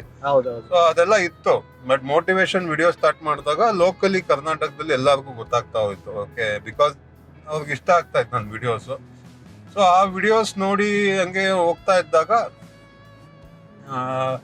ಅಂಡ್ ಅಗೇನ್ ನನ್ನ ಮೂವಿ ಕೆರಿಯರ್ ಕೂಡ ಸ್ಟಾರ್ಟ್ ಆಯ್ತು. ಹೆಂಗೆ ಅಂದ್ರೆ ನಂದಕಿಶೋರ್ ಡೈರೆಕ್ಟರ್ ಬಂದು ಅವ್ರಿಗೆ ಟ್ರೈನ್ ಮಾಡಿದೆ. ಸಮವ್ ಕೆ ಮಂಜು ಅವ್ರು ನನ್ನ ನೋಡಿ ಸಾಕತ್ತಾಗಿದೆಯಾ ಅಂತ ಒಂದು ಚಾನ್ಸ್ ಕೊಟ್ರು. ಫಸ್ಟ್ ಮೂವಿ ರಾಣ ಮೂವಿ ಆದ ತಕ್ಷಣ ಸಖತ್ ಇಂಟ್ರೆಸ್ಟ್ ಬಂದ್ಬಿಡ್ತು ನಂಗೆ. ಇದೇನಪ್ಪ ಇಷ್ಟು ಕಾನ್ಫಿಡೆಂಟ್ ಆಗಿ ಆಕ್ಟಿಂಗ್ ಮಾಡ್ತಾ ಇದ್ದೀನಿ ಅಂತ. ಅಲ್ಲಿಂದ ನಾನು ಓಡೋಗಿದ್ದೆ ದರ್ಶನ್ ಸರ್ ಮನೆಗೆ. ಸರ್ ಆಕ್ಟಿಂಗ್ ಮಾಡ್ತೀನಿ ಸರ್, ಮುಂಚೆನೆ ಹೇಳೋದಲ್ವ ನಾವು, ಇಲ್ಲ ಸರ್ ಇವಾಗಂತೂ ಮಾಡೇ ಮಾಡ್ತೀನಿ. ಆಯ್ತು ಅಂತ ಹೇಳಿದ್ರು. ನೆಕ್ಸ್ಟ್ ಒಂದು ಫ್ಯೂ ಡೇಸ್ಗೆ ಕಾಲ್ ಮಾಡಿ ಕಂಠೀರವ ಸ್ಟುಡಿಯೋಸ್ ಕರ್ದಿ ಅಲ್ಲಿ ನನ್ಗೆ 2 ಮೂವಿ ಕೊಟ್ರು, ಒಂದು ಗರ್ಡಿ ಮತ್ತೆ ಇನ್ನೊಂದು ಕ್ರಾಂತಿ. ಅಲ್ಲಿಂದ ನನ್ನ ಮೂವಿ ಕೆರಿಯರ್ ಸಾಕಾಯ್ತು. ಒಂದು 12 ಮೂವಿ ಮಾಡಿದೆ. ಸೂಪರ್. ಮೂವಿ ಮಾಡೋ ಟೈಮ್ ಅಲ್ಲಿ ನಡೀತಾ ಇತ್ತು. ಅಂಡ್ ಅವಾಗ ಹೇಳ್ದಂಗೆ ಕುಕಿಂಗ್ ಶೋ ಸಿಕ್ತು. ಕುಕಿಂಗ್ ಶೋ ಸಿಕ್ಕದ್ಮೇಲೆ ಬಿಗ್ ಬಾಸ್ ಸಿಕ್ಕದ್ಮೇಲೆ ರೆಸ್ಟ್ ಇಸ್ ಹಿಸ್ಟ್ರಿ ಅಂತಾರಲ್ಲ, ಹಂಗೆ ಒಂದು 50-60 ಸಾವಿರ ಇಂದ 4 ಲಕ್ಷ 450 4 ಲಕ್ಷ ಲಕ್ಷ. ಫಾಲೋವರ್ಸ್ ಆದ್ರು. ಇಡೀ ಕರ್ನಾಟಕಕ್ಕೆ ಗೊತ್ತಾಯ್ತು ರಘು ಹೌದು, ಯಾರು ಅಂತ. ಸೊ ನಾನೊಂದು ಏನ್ ಹೇಳ್ಬೇಕು ಅಂದ್ರೆ, ನೀವು ನಿಜವಾಗ್ಲೂ ಅಲ್ಲಿ ಮೇನ್ ಹೈಲೈಟ್ ಆಗಿದ್ದು, ಇಷ್ಟು ನೋಡಕ್ ಇಷ್ಟು ಹೈಟು ಪರ್ಸನಾಲಿಟಿ ಎಲ್ಲ ಇದೀರಾ, ಏನ್ ಸಾಫ್ಟ್ ಆಗಿದಾರಪ್ಪ ಇವರು ಅಂತ ಅನ್ನಿಸ್ಬಿಡ್ತು. ಅಂದ್ರೆ ಅಷ್ಟು ಲೈಕ್ ಫ್ಯಾಮಿಲಿ ಮ್ಯಾನ್ ತರ, ಎಷ್ಟು ಆರಾಮ್ ಮನುಷ್ಯ ಇವರು. ನೋಡಿದವರೆಲ್ಲ ಅನ್ಕೊಂಡ್ಬಿಡ್ತಾರೆ, ಓ ಏನ್ ರಗಡ್ ಆಗಿದ್ದಾರೆ ಹಂಗಿಂದ. ಬಟ್ ದಟ್ ಪರ್ಸನಾಲಿಟಿ ಇದೆಯಲ್ಲ, ದಟ್ ಹೈಲೈಟೆಡ್ ದ ಮೋಸ್ಟ್ ಅಂತ ಅನ್ಸುತ್ತೆ ನನಗೆ ಬಿಗ್ ಬಾಸ್ ಅಲ್ಲಿ. ಯಾಕೆಂದ್ರೆ ನಾನು ಒಂದು 30 ವರ್ಷ ಇರುವಾಗ ಹೋಗಿದ್ದಿದ್ರೆ ಮೇ ಬಿ ಡಿಫ್ರೆಂಟ್ ಆಗಿರ್ತಾ ಇದ್ದೆ ನಾನು. ಅವಾಗ I would have been more fearless. Family ಇರ್ತಿರ್ಲಿಲ್ಲ, ಹೆಂಡತಿ ಮಗ ಇರ್ತಿರ್ಲಿಲ್ಲ. ಇವಾಗ ನನ್ ಮಗ 12-13 ವರ್ಷ, ನಾನಲ್ಲಿ ಏನೋ ಮಾತಾಡೋದು, ನೆಗೆಟಿವ್ ಆಗೋದು, ಅಂಡ್ ನಮ್ ಮಗಂಗೆ ಎಫೆಕ್ಟ್ ಆಗ್ಬಾರ್ದಲ್ವಾ ಸ್ಕೂಲಲ್ಲಿ. ನಮ್ ವೈಫಿಗೂ ನಿಂಗೆ ಗೊತ್ತು ಬಿಗ್ ಬಾಸ್ ಹೆಂಗೆ ಅಂತ. ಒಂದೇನಾದ್ರು ಸ್ಮಾಲ್ ಆದ್ರೂ ಸೋಷಿಯಲ್ ಮೀಡಿಯಾದಲ್ಲಿ ತುಂಬಾ ನೆಗೆಟಿವ್ ಮಾಡ್ತಾರೆ. ಫ್ಯಾಮಿಲಿ ಮೆಂಬರ್ಸ್ನೆಲ್ಲ ಅವ್ರಿಗೆಲ್ಲ ಮೆಸೇಜ್ ಮಾಡೋದು ಅದೆಲ್ಲ ತುಂಬಾ ನಡೆಯುತ್ತೆ. ಸೊ ಅದೆಲ್ಲ ನನ್ನ ತಲೆಯಲ್ಲಿ ಇತ್ತು. ಸೊ ನನ್ನಿಂದ ನಮ್ ಫ್ಯಾಮಿಲಿಗೆ ಪ್ರಾಬ್ಲಮ್ ಆಗ್ಬಾರ್ದು ಅಂತ. It's okay, personality doesn't make A character. ಇವಾಗ ನಾನು ಇಷ್ಟು ಉದ್ದ ಇಷ್ಟು ಅಗಲ ಇದೀನಿ ಅನ್ಬಿಟ್ಟು 4 ಜನ ಕೊಡಿದ್ರೆ ಹಿಂಗಿದಾನಪ್ಪ ಹೊಡಿತಾನೆ ಅಂತಾನೆ ಹೇಳೋದು. ಬಟ್ ನಾನು ಹಿಂಗಿದ್ಬಿಟ್ಟು ಡಿಫ್ರೆಂಟ್ ಆಗಿದ್ರೆ ಕಾಂಟ್ರಾಸ್ಟ್ ಆಗತ್ತೆ. ನೋಡಿ ಇಷ್ಟು ಹಿಂಗಿದ್ವು ಅವನು ಸೋ ಗುಡ್ ಅಂತ. That is how it was ಅಷ್ಟೇ. ಇಲ್ಲ, ನಾನು ಆಕ್ಚುಲಿ ನಾನು ಅನ್ಕೊಂಡಿದ್ದೆ, ನಿಮ್ದು ಮುಂಚೆಯಿಂದನೂ ನಾನು ಆರ್ಟಿಕಲ್ಸ್ ಎಲ್ಲ ಓದಿದ್ದೆ. ಸೊ ಫುಡ್ ಮೇಲೆ ನೀವು ತುಂಬಾ ಕಾನ್ಸಂಟ್ರೇಟ್ ಮಾಡ್ತಾರೆ, ಇದೇ ತರ ತಿನ್ಬೇಕು, ಇದೇ ತರ ನೀವು ಇರ್ಬೇಕು ಅಂತ, ಇಷ್ಟು ಪ್ರೋಟೀನ್ ತಿನ್ಬೇಕು ದಿನದಲ್ಲಿ ಅಂತ. ಸೊ ನನ್ ಬಿಗ್ ಬಾಸ್ ಹೋದಾಗ ನೀವು ಹೆಂಗ್ ಸರ್ವೈವ್ ಆದ್ರಿ ಅನ್ನೋದೇ ನನಗೊಂದು ದೊಡ್ಡ ಕ್ವೆಶ್ಚನ್ ಮಾರ್ಕ್ ಅಷ್ಟು ದಿನ. ಯಾಕಂದ್ರೆ ಅದು ಒಂದು ದೊಡ್ಡ ಚಾಲೆಂಜ್. ಅಲ್ಲಿರೋ ಕಂಟೆಸ್ಟೆಂಟ್ಗಳು ಗೇಮ್ ಆಡ್ತಾ ಇದ್ಲು. ನನ್ ವಿಷಯ ಬಂದಾಗ ನಾನು 2 ಗೇಮ್ ಆಡ್ತಾ ಇದ್ದೆ. ಒಂದು ಬಿಗ್ ಬಾಸ್ ಮನೆ ಗೇಮ್, ಇನ್ನೊಂದು ಇದು ಊಟದ ಗೇಮ್. ಎಷ್ಟು ಕಷ್ಟ ಆಗೋಯ್ತು ನನಗೆ ಅಂದ್ರೆ, ಬಟ್ ತುಂಬಾ ಸತೆ ನಾನು ಕೋಪ ಬಂದಾಗ ಸ್ವಿಮ್ಮಿಂಗ್ ಪೂಲ್ ಅಲ್ಲಿ ಇರ್ತಿದ್ದೆ. ಯಾಕಂದ್ರೆ ತುಂಬಾ ಕೋಪ ಬರೋದು. ಊಟ ಇಲ್ಲ ಅಂದ್ರೆ ಗೊತ್ತಲ್ಲ ಎಷ್ಟು ಪ್ರಾಬ್ಲಮ್ ಆಗತ್ತೆ ಅಂತ. ಸಖತ್ ಕಷ್ಟ ಆಗೋದು. ಏನ್ ಮಾಡೋದು, ಹೋಲ್ಡ್ ಮಾಡ್ಕೊಂತ ಇದ್ದೆ. ಇನ್ನೊಂದ್ ಸ್ವಲ್ಪ ದಿವಸ ಅಂತ. ಯಾಕಂದ್ರೆ ಇಡೀ ಬಿಗ್ ಬಾಸ್ 12 ಸೀಸನ್ ಹಿಸ್ಟ್ರಿಯಲ್ಲೇ 25 kg ಅಂತ ಯಾರು ಲೂಸ್ ಆಗಿಲ್ಲ ನಾನೇ ಅನ್ಸತ್ತೆ ಫಸ್ಟ್. ಯಾಕಂದ್ರೆ 126 kgs ಒಳಗಡೆ ಹೋದಾಗ ಆಚೆ ಬಂದಾಗ 100 kg ಏನೂ ಇರಲ್ಲ ಬಾಡಿಯಲ್ಲಿ. ನನಗೆ ಶಾಕ್ ಆಯ್ತು ನೋಡಿ ಆ ದಿನ. ಅದಂಗೆ ಏನ್ ಮಾಡಕ್ ಆಗಲ್ಲ. So I was holding my self, patience. Correct. ಇನ್ನೊಂದ್ ದಿವಸ ಅನ್ಕೊಂಡು I was pushing my self. So ಇದೆಲ್ಲ ನಮ್ಮ ಕಂಟೆಸ್ಟೆಂಟ್ ಗಳಿಗೆ ಇನ್ನೂ ಮಿಗ್ದವ್ರಿಗೆ ಅರ್ಥ ಆಗಲ್ಲ. ಯಾಕಂದ್ರೆ ಅವರು ಆಚೆ ಇದ್ದಾಗೂ ಅದೇ ಊಟ ಮಾಡ್ತಾ ಇದ್ರು, ಒಳಗಡೆ ಇದ್ದಾಗೂ ಅದೇ ಊಟ ಮಾಡ್ತಾ ಇದ್ರು. ಅವ್ರಿಗೆ ಡಿಫ್ರೆನ್ಸ್ ಆಗಿಲ್ಲ. ಅವರೆಲ್ಲ ಒಂದ್ 2-3 kg, 4-5 kg ಮ್ಯಾಕ್ಸಿಮಮ್ ಲಾಸ್ ಆಯ್ತು. ಬಟ್ ನನಗಂತೂ ಇಟ್ ವಾಸ್ ಎಕ್ಸ್ಟ್ರೀಮ್. ತುಂಬಾ ಹೊಟ್ಟೆ ಆದಾಗ ತುಂಬಾ ಕೋಪ ಬರೋದು, ಅದನ್ನೆಲ್ಲ ತೋರ್ಸಂಗೂ ಇಲ್ಲ ನಾನು. ನಂಗ್ ಬಿಗ್ ಬಾಸ್ ಮನೇಲಂತೂ ಸಖತ್ ಕಂಟ್ರೋಲ್ ಮಾಡ್ಕೊಂಡ್ಬಿಟ್ಟಿದೀನಿ ಕೋಪನ. ನಾನು ಆಕ್ಚುಲಿ ನೀವು ವೈಲ್ಡ್ ಕಾರ್ಡ್ ಹೋಗ್ತೀರಾ ಅಂತ ವಿಷಯ ಗೊತ್ತಾದಾಗ, ನೀವು ಹೋಗೋ ಹಿಂದಿನ ದಿನ ಇದ್ದೆ ನಾನು. ಇವ್ರು ನಿಜವಾಗ್ಲೂ ಹೆಂಗ್ ಹೋಗಿದ್ದಾರೆ ಅಂದ್ರೆ, 4 ಬಟ್ಟೆ ಇಟ್ಕೊಂಡಿದ್ದಾರೆ, ಆರಾಮಾಗಿ ಹೋಗಿದ್ದಾರೆ. ಬಿಡೋ 1-2 ವಾರದಲ್ಲಿ ಬರ್ತೀನಿ ನಾನು ಅಂತ ಹಂಗ್ ಹೋಗಿದ್ದಾರೆ ಇವರು. ಸೀರಿಯಸ್ಲಿ ಯಾವಾಗ ಫಸ್ಟ್ ಇವ್ರದ್ದು ಪ್ರೋಮೋ ನೋಡಿದೆ, ನನ್ನ ಮೈಂಡಲ್ಲಿ ಫಿಕ್ಸ್ ಆಗ್ಬಿಟ್ಟೆ, ಇವ್ರು ಫೈನಲ್ ಆಯ್ತಂಗ 100% ಇರ್ತಾರೆ ಅಂತ. ಸೊ ನಿಜವಾಗ್ಲೂ ಆವತ್ತಿನ ಸಿಚುವೇಶನ್ ಹಂಗೆ ಇತ್ತು. ಪ್ರಿಪರೇಷನ್ ಇಲ್ಲ, ಏನಿಲ್ಲ, ಆರಾಮಾಗಿ. ನಿಜವಾಗ್ಲೂ ಹೇಳ್ತೀನಲ್ಲ, ನಗು ಬರುತ್ತೆ ನನಗೆ ಈಗ ನೋಡಿದಾಗ. ಎಲ್ಲ ಒಂದ್ ದಿವಸ ಬಿಗ್ ಬಾಸ್ ನೋಡ್ದವನಲ್ಲ, ಒಂದ್ ಎಪಿಸೋಡ್ ನೋಡಿಲ್ಲ, ಹೋಗ್ ಡೈರೆಕ್ಟ್ ಆಗಿ ಎಂಟರ್ ಆಗ್ತಿದ್ದಂಗೆ ಜಗಳ ಆಗುತ್ತೆ. ಇಟ್ ವಾಸ್ ನೈಸ್, ಒಳ್ಳೆ ಎಕ್ಸ್ಪೀರಿಯನ್ಸ್. ಆಮೇಲೆ ಇನ್ನೊಂದು ವ್ಯೂವರ್ಸಿಗೆ ಇಷ್ಟೊತ್ತಿಗೆ ಆಲ್ರೆಡಿ ಒಂದು ಕನ್ಫ್ಯೂಷನ್ ಬಂದಿರುತ್ತೆ, ನಾನ್ ಇವ್ರಿಗೆ ಹೆಂಗ್ ಪರಿಚಯ ಅಂತ. ಏನ್ ಇಷ್ಟೊಂದು ಕ್ಲೋಸ್ ಆಗಿ ಹೆಂಗ್ ಮಾತಾಡ್ತಿದಾರೆ. ಆಕ್ಚುಲಿ ಕಾರ್ತಿಕ್ ಬಗ್ಗೆ ಹೇಳ್ಬೇಕು. Karthik is actually my student. ಇವಾಗಂತೂ ಭಯಂಕರ ಕ್ಲೋಸ್ ಫ್ರೆಂಡ್. ನನ್ನ ಎಂಟೈರ್ ಬಿಗ್ ಬಾಸ್ ಜರ್ನಿ, ನನ್ನ ಇನ್ಸ್ಟಾಗ್ರಾಮ್ ಎಲ್ಲ ಇವರೇ ಹ್ಯಾಂಡಲ್ ಮಾಡಿದ್ದು. ಸೊ ನಾನು ಇಲ್ಲಿ ತನಕ ಬಂದಿದ್ದೀನಿ ಅಂದ್ರೆ is also part of it. ತುಂಬಾ ಹೆಲ್ಪ್ ಮಾಡೋದು ಇವರು ಮತ್ತೆ ನನ್ನ ವೈಫ್. ಇವರಿಬ್ರು ಅಂತೂ ನಾನು ಒಳಗಡೆ ಇದ್ದಾಗ ಆಲ್ಮೋಸ್ಟ್ ಎಲ್ಲಾ ನೋಡ್ಕೊಂಡಿದ್ದಾರೆ. Big thanks to my wife and Karthik. Actually ನಂದು 1% ಅಷ್ಟೇ, ಇವ್ರದ್ದು 99%. ನಾನಂತೂ ಕ್ರೆಡಿಟ್ಸ್ ತಗೊಳಲ್ಲ. ಇಲ್ಲಪ್ಪ, ಇಟ್ ವಾಸ್ ವೆರಿ ನೈಸ್. ಯಾಕಂದ್ರೆ ನಾನು ನೀವಿಬ್ರು ಆಚೆ ಹಿಂಗೆಲ್ಲ ಮಾಡಿದಿರ ಅಂತ ಗೊತ್ತಾಗಿದ್ದೆ ನಾನು ಆಚೆ ಬಂದಾಗ. Very happy. ತುಂಬಾ ಚೆನ್ನಾಗಿ ಹ್ಯಾಂಡಲ್ ಮಾಡಿದ್ದೆ ನನ್ನ ಇನ್ಸ್ಟಾಗ್ರಾಮ್ ಪೇಜ್ ನ. ಕರೆಕ್ಟ್. ಇಲ್ಲ ಆಕ್ಚುಲಿ ನನಗೂ ಅದೊಂಥರ ಫಸ್ಟ್ ಟೈಮ್ ಚಾಲೆಂಜಿಂಗ್ ಆಗಿತ್ತು. ಸೊ ಯಾವ ತರ ಆಕ್ಚುಲಿ ಒಂದು ಸೆಲೆಬ್ರಿಟಿ ಪೇಜ್ ನಾನು ಹೆಂಗ್ ಹ್ಯಾಂಡಲ್ ಮಾಡ್ಲಿ ಅಂತ. ಬಟ್ ನೀವು ಅಲ್ಲಿ ಏನ್ ಇನ್ಪುಟ್ ಕೊಡ್ತಿದ್ರಿ, ಇಲ್ಲಿ ಆ ತರ ಔಟ್ಪುಟ್ ಬರ್ತಾ ಇತ್ತು ಅಷ್ಟೇ, ಇನ್ನೇನು ಅಲ್ಲ.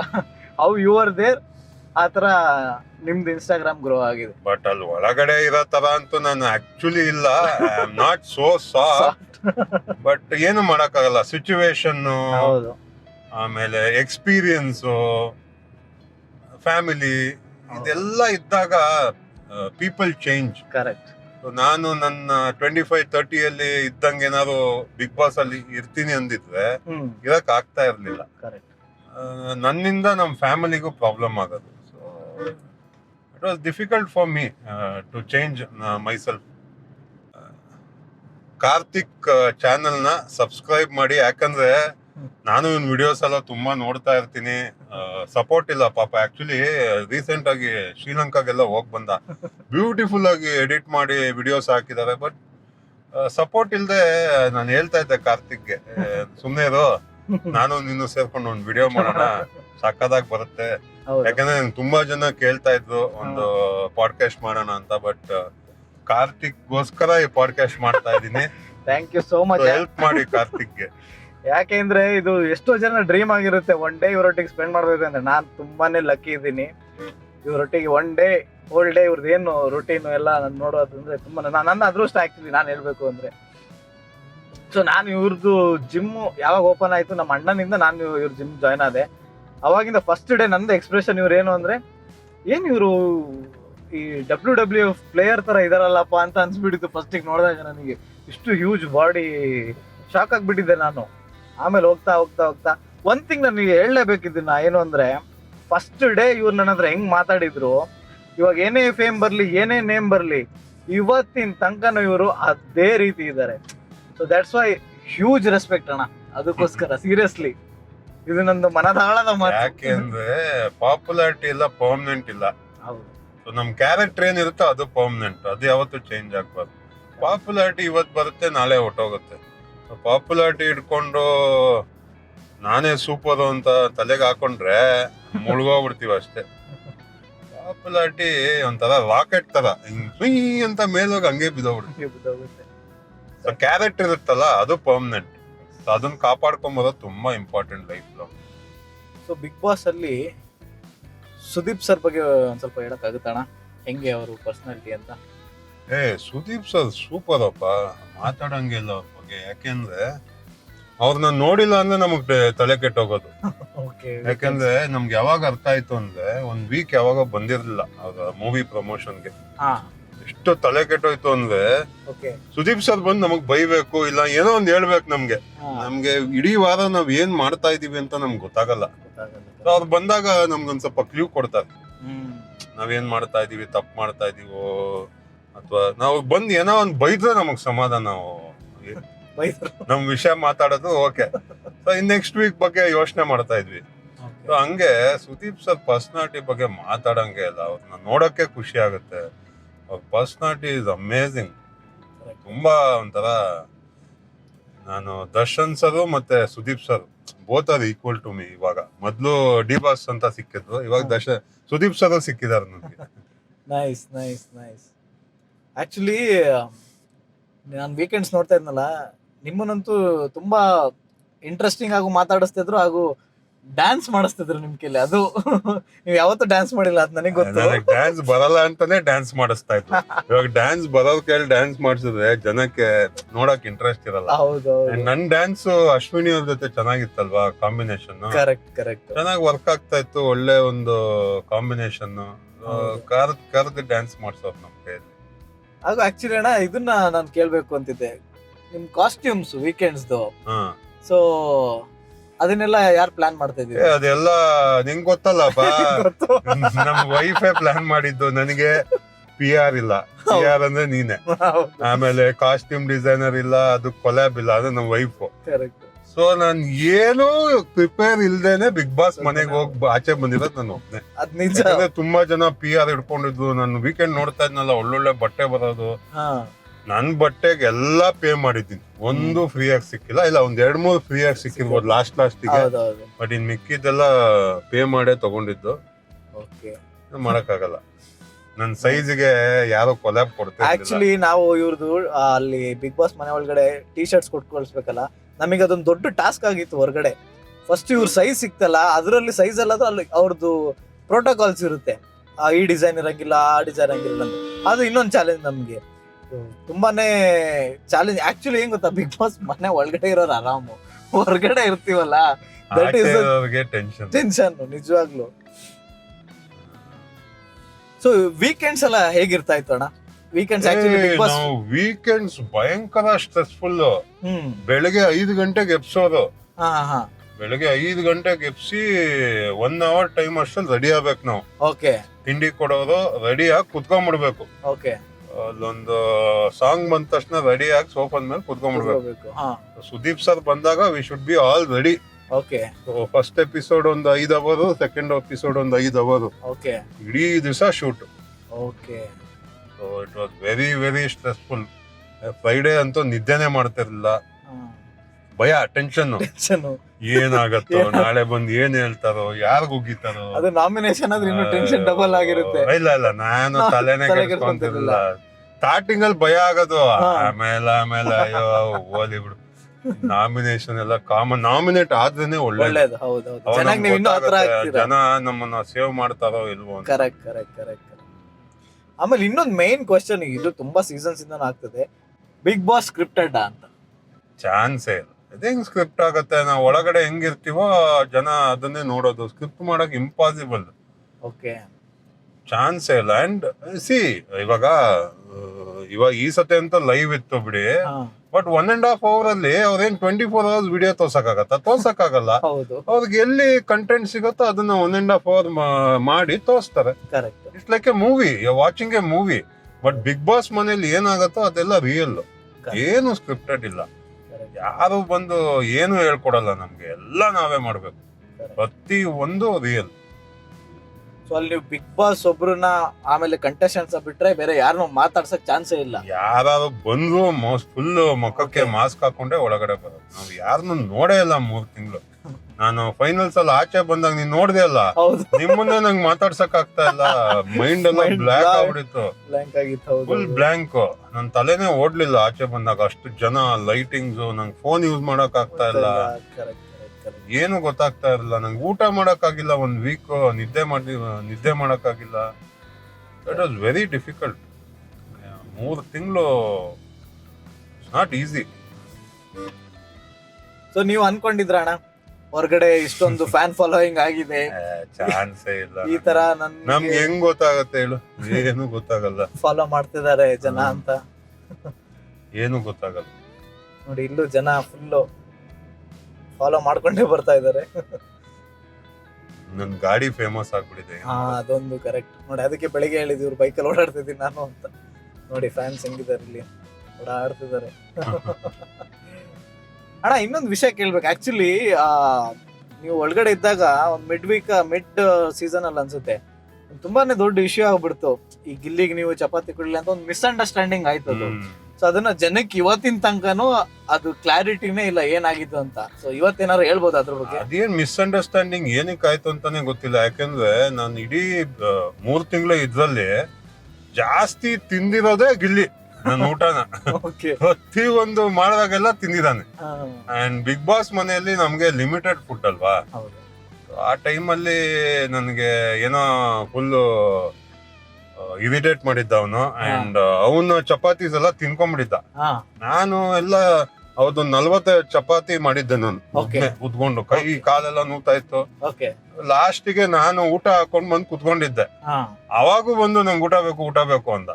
ನಾನು ಏನೋ ಒಂದು ಇರಿಟೇಷನ್, ಒಂದು ಇದ್ರಲ್ಲಿ ಏನೋ ಕೊಡಲ್ಲ ಹೋಗು ಅಂತ ಅಷ್ಟೇ. ಇವಾಗ ಅದು ಫ್ರೆಂಡ್ಸ್ ಇವಾಗ ಹೇಳಲ್ಲ ಏನೋ ಕೊಡಲ್ಲ ಹೋಗ ಅಂತ, ಹಂಗ ಆ ತರ ಒಂದು ಮೂಮೆಂಟ್ ಅಷ್ಟೇ ಅದು. ಬಟ್ ಆಚೆ ಬಂದ್ ನೀನ್ ಹೇಳ್ದಾಗೆ ನನ್ಗೆ ಗೊತ್ತಾಯ್ತು ಅದು ಅಷ್ಟು ದೊಡ್ಡದಾಗಿದೆ. ಅದೇನಾದ್ ಗೊತ್ತಾ, ಒಂದೇ ಒಂದ್ ಸೀನ್ ತೆಗೆದ್ಬಿಟ್ಟು ಹಿಂದೆ ಏನಾಗಿದೆ ಮುಂದೆ ಏನಾಗಿದೆ ನೋಡಲ್ಲ. ಅದಕ್ಕೊಂದು ಎಮೋಷನಲ್ ಸಾಂಗ್ ಹಾಕ್ಬಿಟ್ಟು ಹಾಕ್ದಾಗ ಜನಕ್ಕೆ ಅಯ್ಯೋ ಏನಪ್ಪ ಪಾಪ ಹಿಂಗಾಗೋಯ್ತು. ನಾನ್ ಅದು ಮುಂಚೆ ಎಷ್ಟು ಸತೆ ಅವ್ನಿಗೆ ಅಡ್ಗೆ ಮಾಡ್ಕೊಟ್ಟಿದೀನಿ, ಊಟ ತಿನ್ಸಿದೀನಿ, ಅದಾದ್ಮೇಲೆ ಗೇಮ್ ಅಲ್ಲಿ ಹೆಲ್ಪ್ ಮಾಡಿದೀನಿ, ಎಷ್ಟು ಗೇಮ್ ಅಲ್ಲಿ ಅವ್ನಿಗೆ ಹೆಲ್ಪ್ ಮಾಡಿ ವಿನ್ ಮಾಡಿಸಿದೀನಿ, ಅದೆಲ್ಲ ತೋರ್ಸಲ್ಲ. ಏನು ಮಾಡಕ್ಕಾಗಲ್ಲ. ಇಲ್ಲ ಅದಕ್ಕೆ ಯಾಕೆಂದ್ರೆ ಅದು ನಿಮ್ ಪಾಯಿಂಟ್ ಆಫ್ ವ್ಯೂ ಅಲ್ಲಿ ಅದನ್ನ ವೀಕ್ಷಕರಿಗೆ ಹೇಳ್ಬೇಕಿತ್ತು.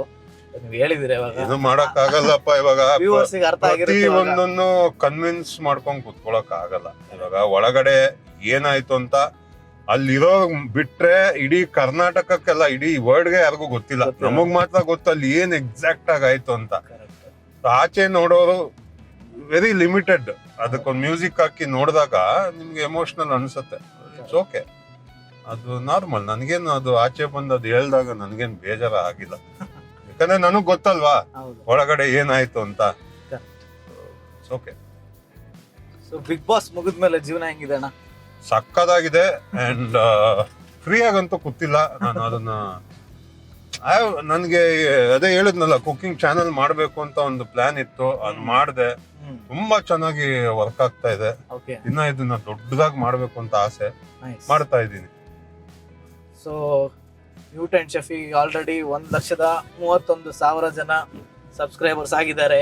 ದಯವಿಟ್ಟು ಇದನ್ನ ಯಾರ್ಯಾರು ನೋಡ್ತಿದ್ದೀರಾ ಇನ್ನೂ ಸಬ್ಸ್ಕ್ರೈಬರ್ಸ್ ಜಾಸ್ತಿ ಆಗಿ ಮ್ಯೂಟ್ ಅಂಡ್ ಶೆಫ್ ಚಾನಲ್ನ ಸಬ್ಸ್ಕ್ರೈಬ್ ಮಾಡಿ. ಸೊ ನಮ್ಮ ರಘು ಅಣ್ಣ ಇನ್ನು ತುಂಬಾ ರೆಸಿಪೀಸ್ ಮಾಡೋದಿದೆ, ತುಂಬಾ ಬಾಕಿ ಇದೆ. Actually this is just starting trailer ಅನ್ಬೋದು. ಇಲ್ಲ, ಇದು cooking is one of the ಇದು ಅಷ್ಟೇ. ಬಟ್ ನನ್ನ biggest dream is movie. Already ಒಂದ್ 2-3 ದೊಡ್ಡ ಪ್ರಾಜೆಕ್ಟ್ ಅವರು ಅಪ್ರೋಚ್ ಮಾಡಿದ್ದಾರೆ.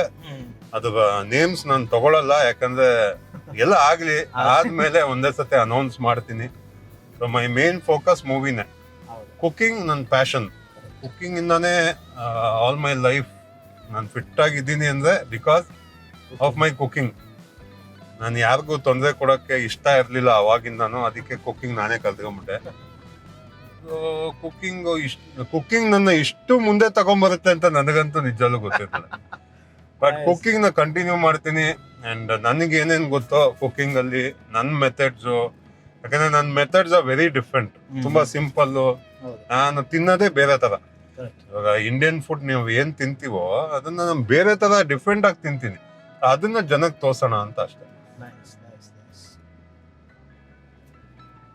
ಸೊ ಆಕ್ಚುಲಿ ನಾವು ಇದೇ ತರ ತುಂಬಾ ಟ್ರಾವೆಲ್ ಮಾಡಿದೀವಿ. ಫಸ್ಟ್ ಟೈಮ್ ಆಕ್ಚುಲಿ ನಾನು ವಿಡಿಯೋ ಮಾಡ್ತಾ ಇರೋದು. ನಂದೊಂದು ಎಕ್ಸ್ಪೀರಿಯನ್ಸ್ ಶೇರ್ ಮಾಡಬೇಕು. ಆಕ್ಚುಲಿ ಋಷಭ ಶೂಟಿಂಗ್ ಹೋಗಿದ್ದೆ ನಾನು. ಒಂದು 15 days ಅನ್ಸುತ್ತಲ್ಲ ನೀವು ಮೈಸೂರಲ್ಲಿ 15 ದಿವಸ. ಸೊ ಆಕ್ಚುಲಿ ನಾನು ಹೋದಾಗ ಇವ್ರದ್ದು 1-2 ದಿನದ ಶೂಟ್ ಮುಗ್ದಿತ್ತು. ಸೊ ಕಣ್ಣಿಗೆ ಲೆನ್ಸ್ ಹಾಕ್ಬಿಟ್ಟಿದ್ರು. ಅದು ನೆಕ್ಸ್ಟ್ ಡೇ ಇವ್ರಿಗೆ ಫುಲ್ ಇನ್ಫೆಕ್ಷನ್ ಆಗಿ ಹೋಗ್ಬಿಟ್ಟಿದೆ. ಸೊ ಇಡೀ ರಾತ್ರಿ ಆಲ್ಮೋಸ್ಟ್ ಒಂದು 15-20 ಸತಿ ನಾನೇ ಕಣ್ಣಿಗೆ ಡ್ರಾಪ್ಸ್ ಹಾಕಿರ್ಬೋದು. ಸೊ ಆ ಎಕ್ಸ್ಪೀರಿಯನ್ಸ್ ಹೆಂಗಿತ್ತು ಅಣ್ಣ ನಿಮ್ಗೆ?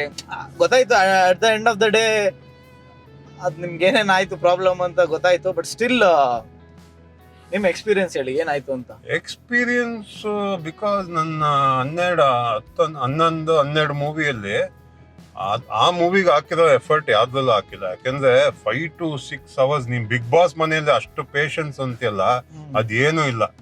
ಯಾಕಂದ್ರೆ ಪ್ರಾಸ್ಥೆಟಿಕ್ ಮೇಕಪ್ ಇದೆಯಲ್ಲ, ಅದು 5 to 6 hours ಕುತ್ಕೋಬೇಕು ಮೇಕಪ್ ಹಾಕಿಸ್ಕೊಳಕ್ಕೆ. ಮೇಕಪ್ ಆದ್ಮೇಲೆ ಮತ್ತೆ 8 hours ಕುತ್ಕೋಬೇಕು ಬೆಳಗ್ಗೆ ತನಕ. ಅಂಡ್ ಮೇಕಪ್ ಆದ್ಮೇಲೆ ಊಟ ಮಾಡಂಗಿಲ್ಲ, ಲಿಕ್ವಿಡ್ ಫುಡ್ ಅಲ್ಲೇ ಇರ್ಬೇಕು, ಮಲ್ಗಕ್ಕಾಗಲ್ಲ. ಕಣ್ಣಿಗೆ ಲೆನ್ಸ್ ಹಾಕಿದ್ರು, ನೀನ್ ನೋಡ್ದಿಯಲ್ಲ ಕಣ್ಣೆಲ್ಲ ಹೆಂಗ ಆಗೋಗಿತ್ತು ಅಂತ. ಸಖತ್ ಕಷ್ಟ ಪಟ್ಬಿಟ್ಟೆ 15 ದಿವಸ ಅಂತೂ. ನೈಟ್ ಮೇರ್ ಅದು. ನಾನು ಅದನ್ನ ಯಾವತ್ತೂ ಮರೆಯಕ್ ಆಗಲ್ಲ. ಎಂಡ್ ಆಫ್ ದ ಡೇಗೆ ನಂಗೆ ಅಪ್ರಿಸಿಯೇಷನ್ ಸಿಕ್ಕಿಲ್ಲ ಆ ಮೂವಿಗೆ, ಅದೇ ಬೇಜಾರ ಅಷ್ಟೇ. ಅಷ್ಟೆಲ್ಲ ಎಫರ್ಟ್ ಹಾಕಿ, ನಾನು ಒಬ್ನೇ ಅಂತಲ್ಲ, ಆ ಸೆಟ್ ಅಲ್ಲಿ ಎಲ್ಲಾರು ಎಫರ್ಟ್ ಹಾಕಿದ್ವು ಪಾಪ. ಬಟ್ ಯಾರಿಗೂ ಅಪ್ರಿಸಿಯೇಷನ್ ಸಿಗಲ್ಲ. ತುಂಬಾ ಕಷ್ಟ ಪಡ್ತಾರೆ ಆರ್ಟಿಸ್ಟ್ಗಳು. ಅದನ್ನ ನೋಡಲ್ಲ ಯಾರು. ಏನೋ ಒಂದು ಫೇಮಸ್ ಆದ್ರೆ ಮಾತ್ರ ಓ ರಘು ಹಿಂಗ್ ಮಾಡಿದ್ರು ಅಂತ ಗೊತ್ತಾಗತ್ತೆ. ಆ ಮೂವಿ ಏನಾದ್ರು ಫ್ಲಾಪ್ ಆಗೋದ್ರೆ ಯಾರಿಗೂ ಗೊತ್ತಾಗಲ್ಲ ನಾವ್ ಎಷ್ಟ್ ಕಷ್ಟ ಪಟ್ವಿ. ಏನ್ ನೀನ್ 10 hour ಅಲ್ಲ 20 hour ಮೇಕಪ್ ಹಾಕೊಂಡ್ರು ವೇಸ್ಟ್ ಆಗ್ಬಿಡುತ್ತೆ. ಮೂವಿ ಓಡ್ಬೇಕು, ಜನಕ್ ಗೊತ್ತಾಗ್ಬೇಕು, ಇಲ್ಲ ಅಂದ್ರೆ waste.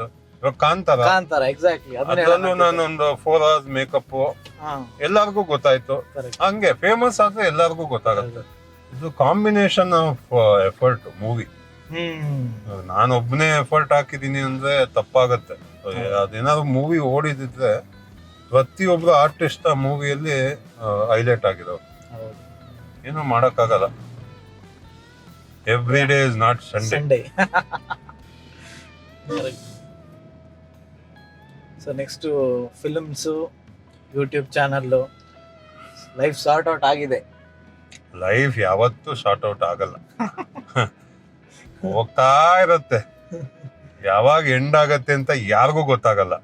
We should keep moving ಅಷ್ಟೇ. ನಾಳೆ ಬಗ್ಗೆ ಜಾಸ್ತಿ ಯೋಚನೆ ಮಾಡಬಾರ್ದು. ಹಿಂದೆ ಆಗೋಗಿರೋ ಬಗ್ಗೆನೂ ಯೋಚನೆ ಮಾಡಬಾರ್ದು. ಇವತ್ತೇನ್ ಮಾಡ್ತೀವಿ ಅದನ್ನ ಮಾಡ್ಬೇಕಷ್ಟೇ. ಅದೇ ಲೈಫ್. ನಾವೆಲ್ಲ ಇನ್ನು 10 ವರ್ಷದ ಪ್ಲಾನ್ ಮಾಡ್ಕೊಂಡೆಲ್ಲ ಕುತ್ಕೊಂಡ್ರೆ ಮುಗೀತಷ್ಟೇ ಕತೆ. ಪ್ರೆಸೆಂಟ್ ಲೈಫ್ನ ಜೀವಿಸ್ಬೇಕು ಅಷ್ಟೇ. ಲೈಫ್ ಯಾವಾಗ ಏನಾಗತ್ತೆ ಅಂತ ಯಾವನಿಗೂ ಗೊತ್ತಾಗಲ್ಲ. ಸೊ ಇನ್ನೆಷ್ಟು ದೂರ ಇದ್ದಾನ? ಆಲ್ಮೋಸ್ಟ್ ರೀಚ್ ಆದ್ವಪ್ಪ, ಇನ್ನೊಂದು 5 ನಿಮಿಷ. ಓಕೆ, ಸೊ ಲೊಕೇಶನ್ನಿಗೆ ರೀಚ್ ಆಗ್ತಿದ್ವಿ ಇನ್ನೊಂದು 5 ನಿಮಿಷ. ಅಲ್ಲಿ ನೆಕ್ಸ್ಟ್ ಏನೇನು ಆಗುತ್ತೆ ಅದನ್ನ ಈ ವಿಡಿಯೋನ ಕೊನೆ ತನಕ ನೋಡ್ತಾನೆ ಇರಿ. ಇನ್ನು ತುಂಬಾ ಎಕ್ಸೈಟಿಂಗ್ ಇದೆ. ಇಡೀ ದಿನ ರಘುಣ್ಣಂದು ಇಡೀ ದಿನಾನ ನಾನು ವೇಸ್ಟ್ ಮಾಡ್ತಿದ್ದೀನಿ ಅಂತ ಅನ್ಕೋಬೇಡಿ, ಸಾರಿ. ನನ್ ಡೈಲಿ ಹಿಂಗೆ ಅಪ್ಪ, ಏನೋ ಒಂದ್ ಇರುತ್ತೆ. ಫ್ರೀ ಆಗಂತೂ ಕುತ್ಕೊಳ್ಳಲ್ಲ ನಾವು. ಇಡೀ ದಿವಸ ಇಷ್ಟೇ ಬ್ಯುಸಿ ಆಗಿರ್ತೀನಿ ನಾನು. ಇವಾಗ ಜನಕ್ಕೆ ಗೊತ್ತಾಗ್ಬೋದೇನೋ ಅಷ್ಟೇ ಇಷ್ಟು ಬ್ಯುಸಿ ಆಗಿದ್ದಾರೆ ಅಂತ. ಹೌದು. ನಿಮ್ದು ಏನೇ ಕ್ವಶನ್ಸ್ ಇದ್ರು ಗೈಸ್ ಕಮೆಂಟ್ ಬಾಕ್ಸ್ ಅಲ್ಲಿ ಹಾಕ್ತಾ ಇರಿ. ನೆಕ್ಸ್ಟ್ ಟೈಮು ನಾವು ಟ್ರಾವೆಲ್ ಮಾಡ್ತೀವಿ, ಸೊ ಅದರಲ್ಲಿ ನಿಮಗೆ ಆನ್ಸರ್ ಸಿಗುತ್ತೆ. ಎಲ್ಲ ಬೇಗ ಬೇಗ ಚಾನಲ್ನ ಸಬ್ಸ್ಕ್ರೈಬ್ ಮಾಡಿಬಿಡಿ, ಇನ್ನು ಎಕ್ಸೈಟಿಂಗ್ ಸ್ಟೋರೀಸ್ ಬರೋದಿದೆ. ನಾನು ನಿಮ್ಮ mutant Raghu. Welcome to mutant chef.